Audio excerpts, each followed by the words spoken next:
If you're someone who believes that true peace can only be achieved when all voices are heard and respected, then you'll want to pay close attention to the latest developments in the Middle East. The ongoing conflict between Israel and Palestine has seen countless attempts at negotiation, but rarely has a proposal sparked as much controversy and debate as the one unveiled this week by former U.S. President Donald Trump. In an exclusive interview with the BBC, Hamas leaders didn't hold back their criticism of Trump's new peace plan, which they say completely disregards the needs and aspirations of the Palestinian people. The announcement has sent shockwaves through diplomatic circles and reignited fierce debate on social media and in the streets of Gaza and beyond. Earlier this week, Trump took to the stage at a high-profile press conference, flanked by advisors and international media, to reveal what he called a historic opportunity for peace in Gaza. The plan, he declared, is designed to end the bloodshed and bring stability to a region that has suffered for generations. But there's a catch. Hamas, the group currently in control of Gaza, has just 72 hours to accept the deal. Or, as Trump put it, face consequences like no one has ever seen before. The ultimatum was delivered with Trump's signature bravado, but the details of the plan have left many observers deeply concerned. The core demands of the plan are sweeping. First, an immediate and total ceasefire must be declared by all parties. Second, Hamas is required to release every Israeli hostage currently held in Gaza, a move that would strip the group of its most significant leverage in ongoing negotiations. Third, Hamas must agree to a complete disarmament, effectively ending its military presence and influence in the territory. In exchange for these sweeping concessions, the plan proposes that Gaza would be governed not by Hamas, but by a temporary Palestinian committee. This committee would be handpicked and would operate under the close supervision of an international board, with Trump himself at the helm.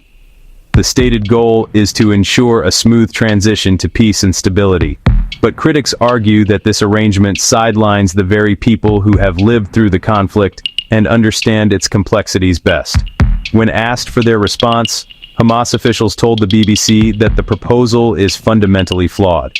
They argue that it ignores the core issues at the heart of the conflict, namely Palestinian self-determination, the right of return for refugees, and the status of Jerusalem. According to Hamas, the plan is less about peace and more about imposing a solution that benefits one side while silencing the other.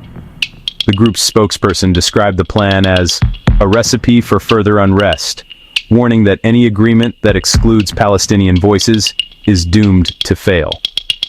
One of the most contentious aspects of the plan is the demand that Hamas release all hostages within just 72 hours. For many Palestinians, these hostages represent a rare bargaining chip in a conflict where they often feel powerless. Giving them up so quickly, without guarantees of meaningful change or security, is seen by Hamas as an unacceptable risk. Families of those held captive, meanwhile, are caught in a painful limbo, torn between hope for their loved one's release and fear of what might come next. Another major sticking point is the exclusion of Hamas from any future government in Gaza.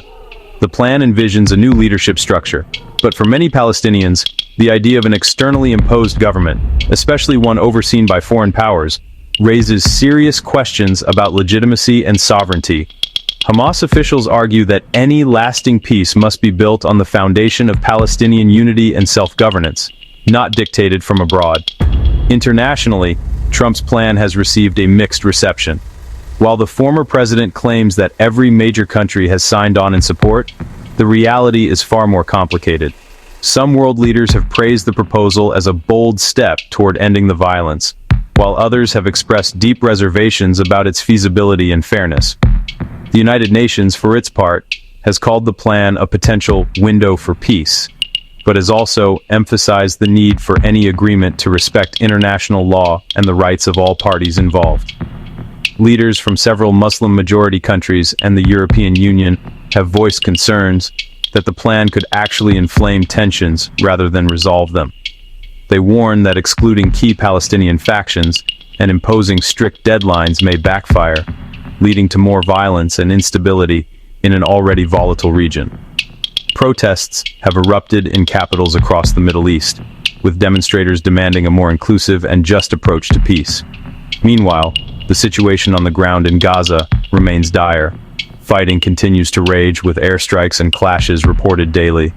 Since last year, more than 66,000 people have lost their lives, and countless families have been displaced.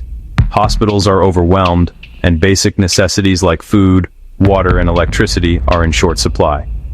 For many residents, talk of peace plans and political negotiations feels distant and disconnected from the harsh realities they face every day. As the world watches and waits, the big question remains, is Trump's plan a genuine step toward lasting peace, or does it risk leaving Palestinians out in the cold once again? Can a deal brokered under such intense pressure, and with so many voices excluded, ever hope to bring real change to Gaza?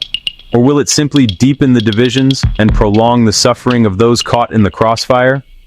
We want to hear your thoughts. Do you think Trump's plan offers a path to peace? Or is it just another missed opportunity? Let us know in the comments, and don't forget to subscribe for more in-depth coverage and straight news updates on this developing story.